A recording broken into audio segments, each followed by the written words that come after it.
여러분 안녕하십니까. 굿모닝 인포맥스 2부 시간입니다. 저는 김수영입니다. 네, 안녕하세요. 저는 홍선혜고요. 계속해서 우리가 너무 올라간다고 호들갑 떨지도 말고 너무 내려간다고 좌절하지도 말고 뭐 이런 얘기를 저희가 해드렸는데 확실히 어제 시장도 그랬던 것 같아요. 예, 미국은 네. 좀 오르는데 우리는 안 오르고 조금 속상한 그런 경향도 있는 것 같습니다. 맞습니다. 뭐 그 얘기를 비롯해서 네. 시장에서 어떤 얘기가 있었는지 이슈 중심으로 또 알아보도록 하겠습니다. 두 분 바로 모셔볼게요. 현대차증권 리서치센터 이재선 연구위원, 미국 주식사관학교 신승우 대표 두 분 모셔봅니다. 안녕하세요. 안녕하세요. 네, 안녕하세요. 안녕하세요. 네. 자, 일단 시장 전반적으로 어떻게 보셨는지, 어떤 부분에 또 주목을 하고 계신지 한 분씩 여쭤보겠습니다. 대표님. 네, 저는 이제 10월에 있는 큰 이제 정치적 이슈가 이제 중국 당대회가 10월 16일에 있어요. 그렇죠. 근데 거기서 이제 어떤 이야기가 나올지에 대해서 굉장히 좀 고민이 많은데 요새 제가 볼 때 확실하게 나올 가능성이 높은 이야기 중에 하나는 이제 중국 내에서 이제 AI 반도체, 특히 반도체 전반 중에서도 AI 반도체 쪽 약간 강하게 밀자. 반도체 굴기를 이제 한동안 실패했다는 평가가 굉장히 많았단 말이에요. 네. 근데 이제 실패했어도 그때는 괜찮았는데 왜 괜찮았냐면은 미국에 사서 쓰면 되니까. 근데 이제는 엔비디아 같은 거 칩을 아예 수출을 금지해 버렸으니까 예전처럼 편하게 사서 쓰긴 굉장히 어려워졌어요. 그러니까 이제 중국 입장에서는 이거 어떻게든 해결을 하기는 해야 되거든요. 아예 안 할 수는 없는 문제라서. 그래가지고 이거에 관련해서 아마 액션이 있지 않을까라는 생각이 좀 들고요. 그래서 중국 내에서 이제 클라우드 업체들을 보면은 이제 클라우드 업체들이 이제 중국 업체들이 굉장히 많아요. AWS는 못 들어가 있고. 근데 거기서 좀 눈여겨볼 만한 게 이제 바이두 클라우드의 경우에는 아예 AI 클라우드라고 되어 있어요.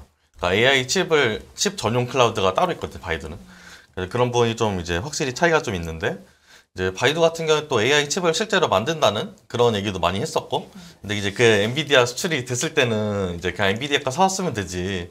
뭐하러 굳이 뭐 그냥 바이두 걸 사서 쓰냐 이런 얘기가 많았는데 근데 이제는 제가 볼 땐 좀 약간 상황이 바뀌어가는 것 같아요. 그래서 약간 그런 식의 액션이 나오는지 말을 할 때 이제 인민의 기술을 위해서 어쩌고저쩌고 이런 이야기가 나오면은 그럼 그건 약간 반도체 언급한 거라고 저는 보거든요. 예, 그래가지고 그런 거를 약간 직접적으로 찍어주진 않는데 당연히. 근데 이제 기술 관련된 언급이 나오면은 빅테크 중에서도 보면은 착한 빅테크가 있고, 그러니까 중국 공산당 입장에서 나쁜 빅테크가 있단 말이에요. 예, 나쁜 빅테크는 약간 금융 쪽으로 뭐 해보려는 이제 약간 중국 부동산 이슈에 약간 기름을 끼얹을 수 있는 그런 것들. 그런 것 같은 경우에는 제가 볼 땐 굉장히 많이 막을 것 같고, 이제 그게 아니라 이제 좀 진짜 순수하게 테크, 그래서 안보 관련된 애들, 이런 애들은 좀 밀어주려고 노력을 하지 않을까, 이번에는. 어쨌건 민생도 좀 살려야 되고 하니까요.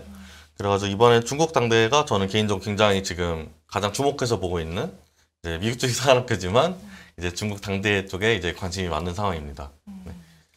뭐 시진핑 주석의 연임이라든지 뭐 그런 정치적인 것도 그렇지만 그 안에서 산업적으로 특히 네네네네. AI 쪽으로 어떤 얘기가 나오는지 그 미국과의 관계 뭐 이런 쪽으로 좀 주목을 하시는 거예요. 네네네, 그럼 이게 그렇습니다. 우리 뭐 시장에 미치는 영향이나 전반적인 미치는 영향 시사하는 바는 뭘까요? 일단 반도체 쪽에서 강하게 드라이브를 걸면은 그럼 우리나라는 사실 어쨌거나 반도체로 돌아간 나라이기 때문에 기본적으로는 영향이 없을 수는 없을 거라고 생각이 되고요. 근데 처음에 영향은 굉장히 제한적일 것 같은데 앞으로 어떤 식으로 굴기가 진행되는지에 따라서 좀 크게 영향이 있을 수도 있을 것 같습니다. 왜냐면 이게 반도체라는 게 물론 이제 한 나라에서만 만들긴 굉장히 어려운 게 맞는데 근데 일단 중국 입장에서 만약 각 잡고 민다고 치면은 그러면은 또 아예 독립을 할 수 있을 정도로 또 성장할 수도 있는데 그럼 이제 또 우리가 생각하는 거랑 많이 달라지거든요. 어쨌거나 삼성전자에서도 중국에다 많이 내다 팔고 있는 부분이 있는 것이고 이제 그런 부분이 좀 축소될 가능성은 분명히 있겠죠. 그러면 만일에 이런 일이 벌어져가지고 AI 반도체에 관련돼서 굉장히 중국에서 한번 우리 해보겠다. 또 국가적으로 막 이렇게 밀어붙이면 그러면 중국한테는 좋은 것 같고 예. 그럼 우리나 글로벌 증시에는 어떻게 되는 건가요? 글로벌 증시에는 좋을 게 없는 게 네. 일단 좋은 시장이 없어진 꼴이니까. 네. 그러니까 이제 원래 반도체나 이제 테크 쪽에 이제 큰 포션을 이제 원래는 미국에서 중국에다 수출하는 걸로 굉장히 돈을 잘 벌었는데 네. 그 포션만큼 중국에서 이제 독립적으로 만들려고 하면은 이제 그 부분은 증시에 굉장히 악영향이 될 텐데요. 네. 근데 이제 반대로 중국에서 이제 수입해오는 것들도 있단 말이에요. 컨슈머 네. 구드스 같은 것들.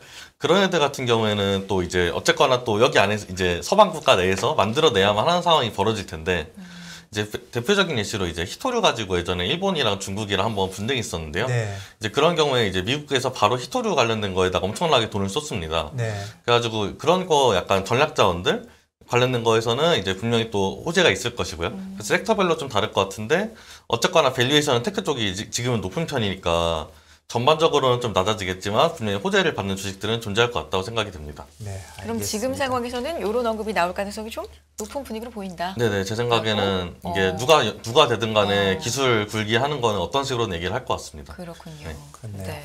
미국과 중국에 또 신경전도 있는 상황이기 네, 때문에 그리고 또 이런 이게 부분. 반도체 네. 관련돼서 네. 또 우리하고 영향이 많으니까 그렇죠. 예, 좀 헷갈리는 부분이네요. 중국에서 반도체를 하면은 우리나라는 어떻게 되느냐. 그러면 예, 우리 또 궁금한 거 중에 네. 우리 시황, 국내 시황 좀 네. 해주시죠. 이재석 의원님. 왜 네. 우리만 이렇게 안 올라갑니까? 어제 시장 특히.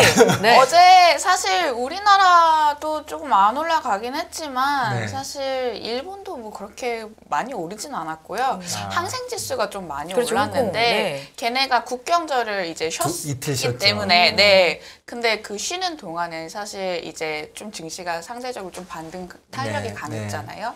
그게 아마 이제 조금 반영이 됐던 것 같고요. 사실 뭐 미국장이라든지 우리나라장이라든지 전반적으로 이제 금요일에서 월요일까지는 좀 증시가 좋았잖아요. 네. 근데 따지고 보면은 재료가 딱히 없는데 증시가 올랐다라는 점은 사실 추세적으로 뭔가 증시가 좋아질 거라는 거를 반영한다는 기대감보다는 지난주 기점으로 보면은 사실 증시가 워낙 또 많이 빠지기도 했고요.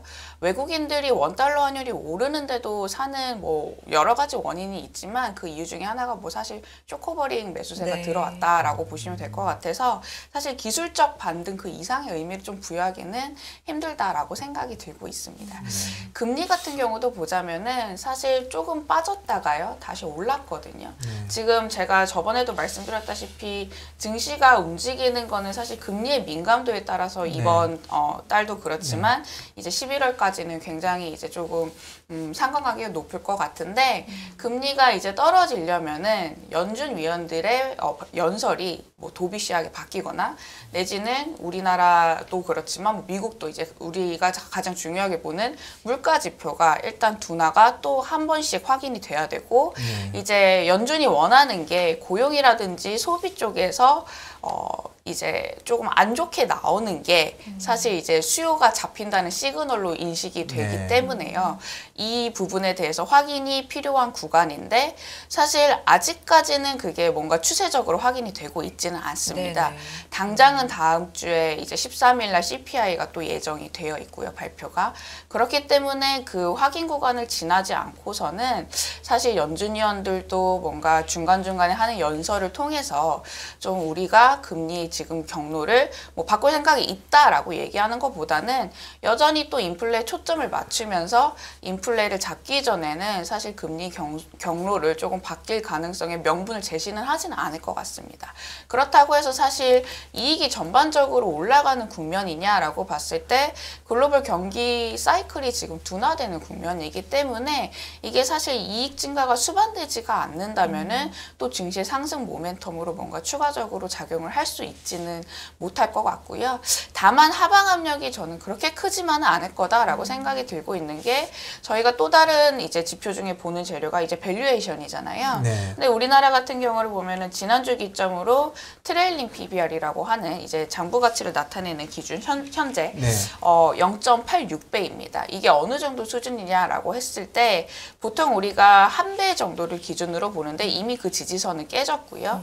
0.86배 수준이라고 하면은 2018년, 19년도 무역 분쟁이 저희가 평균이 한 0.88배에서 89배 정도였습니다. 그 수준보다 더 낮은 상황이고 이제 2019년 10월경에 이제 저희가 저점을 한 0.38배 정도에 형성을 했는데 이 수준에 거의 근접한 수준이다 보니까 굉장히 많이 저렴해졌다라는 네. 게 제 시각이고요. 실제로도 우리나라 3분기 때 원화 이제 시계열로 나래비로 나열을 해보면은 또 가장 많이 떨어졌습니다. 주요 국가 중에서. 네네. 근데 가장 많이 떨어졌다는 거는 저는 오히려 이제 매크로 리스크, 이제 변수들이 점차 완화되는 국면에서는 사실 이 저렴해진 주식을 담으려는 외국인들의 입장이 더 명확하게 드러날 것 같거든요. 그렇기 때문에 빠진 것도 우리나라 같은 경우는 수출에 또 선행 적인 이제 국가다 보니까 먼저 빠지긴 했지만요. 연초부터 만약에 오르는 장이 시작을 될 때는 우리나라가 또 먼저 강하게 턴어라운드 할 것이다라는 이제 강한 이제 저는 약간 스탠스를 이제 견지를 하고 네. 있기 때문에 우리나라에 대해서 뭐 그렇게 비관적으로 볼 필요까지는 없다라고 생각이 들고 있습니다. 실제로도 어제장이 사실 증시가 그렇게 레벨이 많이 오르진 않았지만요. 외국인들이랑 기관들이 삼성전자, SK 하이닉스를 지난주 말부터 점차 맞아요. 사들이고 있어요. 네네. 사실 이거는 좀 긍정적인 신호라고 저는 봐야 될 것 같거든요. 우리나라가 증시가 조금 되기 위해서 뭐 여러 가지 요인들이 있지만 그 중에서 하나가 조금 뒷받침돼야 되는 게 이제 반도체 수급이 조금 완화가 돼야 되고 개선이 돼야 된다는 건데 그간 사실 외국인들이랑 기관이 반도체에 대해서 그렇게 좋지 않은 시각을 보였어요. 실제로 매도 물량도 굉장히 많았고요.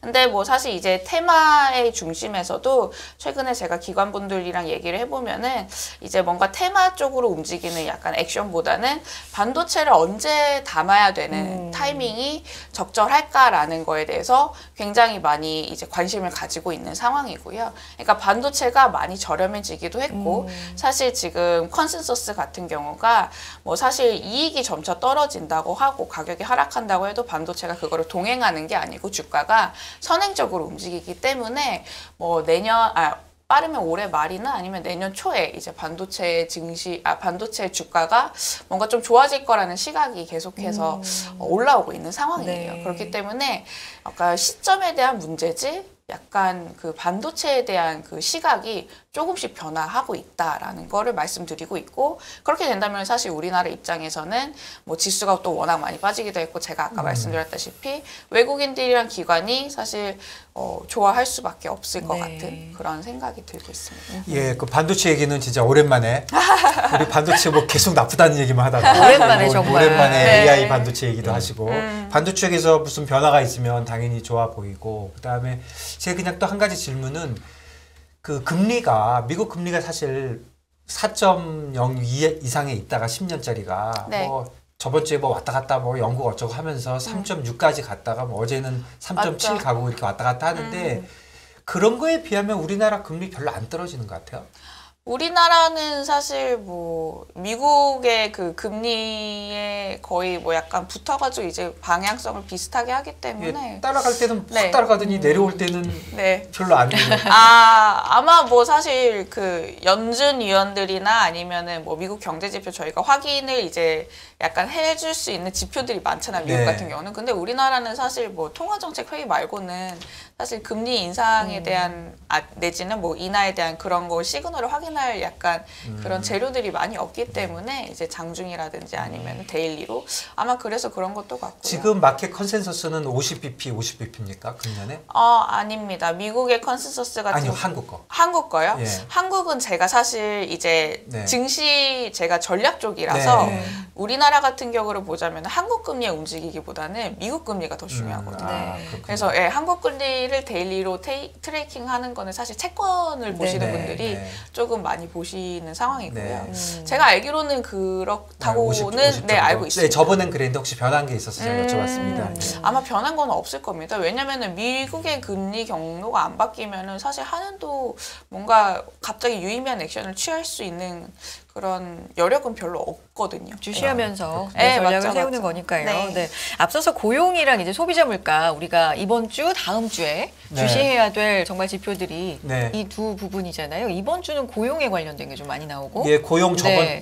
그저께 이틀만 해도 첫 번째는 그 채용 지표는 그렇죠. 좋았다가 네. 그러니까 나빴다 좋았다를 요즘 설명을 잘해야 되는데요. 그러니까 나빴다 좋았다. 고용이 해석 나쁘면 쪽에서는. 좋으니까 네. 그러니까 고용으로만 얘기하면 그저께 나빴다가 오늘 또 좋았잖아요. 그러니까 이제 지금 내일 나올 게 걱정이 되는 거죠. 맞죠. 은근히. 그리고 저는 요즘 조금 나쁜 이유 중에 하나가 네이버 같은데 저희가 뭐 종목 얘기는 잘 안 하지만 워낙 많이 우리가, 빠져서. 예, 오르는 네. 때는 얘기 안 하지만 내릴 때는 좀 봐야 되고 그게 지금 이슈가 뭐 산 것 때문에 그런 거죠. 포시마크. 네, 예. 산 것도 네. 예, 있고요. 혹시 거기에 대해서 예. 네, 일단 좀 비싸게 샀다는 말이 많이 나오는 것 같아요. 네. 그러니까 실제로 좀 비싸게 샀냐 물어보면은 지금 현 시장가 대비 비싸게 산 것은 일단 맞고요. 첫 번째로. 두 번째로 비싸게 사더라도 예를 들어 가지고 어도비 같은 경우에 피그마를 인수를 했지만 피그마를 인수하지 않으면은 어도비 자사의 이제 마켓시어가 이제 침식당할 게 분명해 보였기 때문에 그 시장에서는 그 당일은 좀 떨어졌지만 그 다음엔 또 그냥 상당히 평온하게 가고 있는데요. 네. 네이버는 인수한 당일은 떨어져 그 다음에 그냥 쭉쭉 흐르고 있어요 지금. 근데 많이 그거 떨어졌죠, 이유, 그동안. 근데 그거의 가장 큰 이유가 포시마크를 산 이유가 약간 애매해 보인다는 외국인들의 평가가 있는 것 같은데 네. 왜 그러면 포시마크가 우리나라 따지면은 당근마켓보다는 중고나라에 가까워요. 그래가지고 약간 트렌드가 조금 예전 트렌드에 약간 커머스를 잘하는. 근데 지금 커머스를 가장 리딩하는 그룹은 아닌. 북미판 당근마켓이라고 좀 알려졌던데. 근데 사실 당근마켓보다는 중고나라에 가깝다. 굳이 그래요? 따지면 자세히 따져보면은. 그래서 약간 그거 차이가 있어가지고 어떤 차이일까요? 이제 당근마켓 좀 더 밸류가 높죠. 당근마켓 밸류가 높다는 거는 그만큼 지금 더 마켓 쉐어가 높고. 지금 더 사업을 잘하는 기업인 건데, 그럼 당근마켓을 비싸게 샀으면 차라리 외국에서 현금을 녹일 수 있지, 이렇게 생각했을 텐데, 약간 세컨더리한 픽을 사니까, 탑픽 말고. 그러니까, 왜 굳이? 해가지고 약간 이거에 대해서 약간 의아하게 여기고, 첫 번째로는. 두 번째로는 네이버에 이제 페어되는, 그러니까 이제 네이버 약간 피어 그룹을 뭘로 보느냐에 따라서 다른데, 이걸 커머스 그룹으로 보면은, 그러면 네이버의 PR이 지금 미국 평균에 비해서 좀 높아요. 네. 미국 그렇게 보면은 미국은 평균이 한 15 정도 되는 걸로 기억을 하는데, 그 피어로 보면은.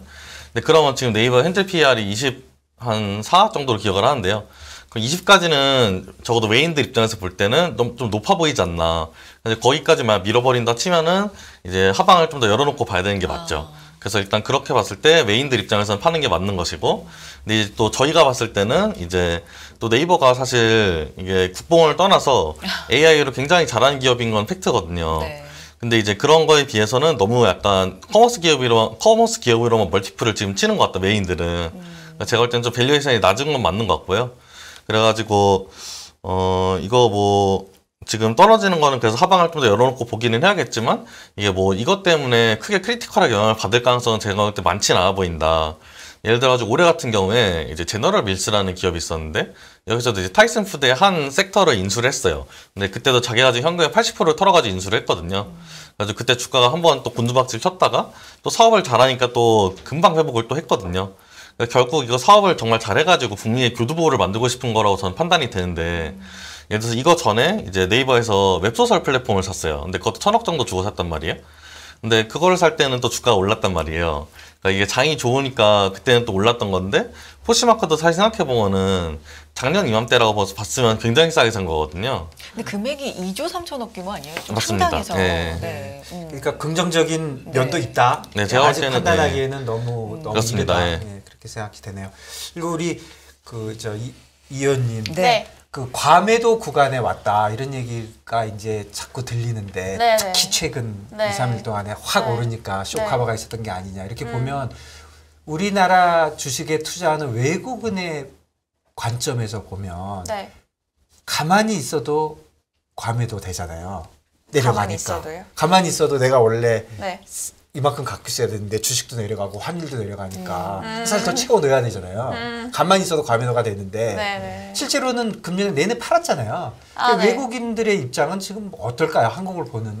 한국을 보는 입장은 아까 제가 앞서 예. 얘기했듯이 많이 저렴하죠. 싸다. 네. 네. 근데 이게 저렴한 거를 그래서 사야 되냐 말아야 되냐를 정하는 건 그래서 전반적으로 증시가 좋아질 거냐 안 좋아질 거냐라는 건데 네. 이게 주식이 되려면은 사실 이제 그 매력이 그렇죠. 이제 상대적으로 네. 부각이 돼야 되는 국면이고 맞습니다. 근데 지금 국제금리가 아직까지는 사실 지금 고점을 찍는 레벨에서 그 약간 유의미하게 하락을 하지는 않고 있기 때문에 사실 주식을 뭔가 공격적으로 담을 시기는 사실 10월 중에는 조금 아니지 않을까라고 생각이 들어서 사실 외국인들이 뭐 강력하게 매수를 할 것 같다라는 생각은 10월 달에는 하지는 않아요. 그렇다고 해서 뭐 연초 이후에 계속해서 팔았던 그런 뭐 약간 매도 공세까지도 사실은 좀 제한적일 것 같은 게 이미 아까 제가 말씀드렸듯이 밸류에이션이 이제 저렴해지고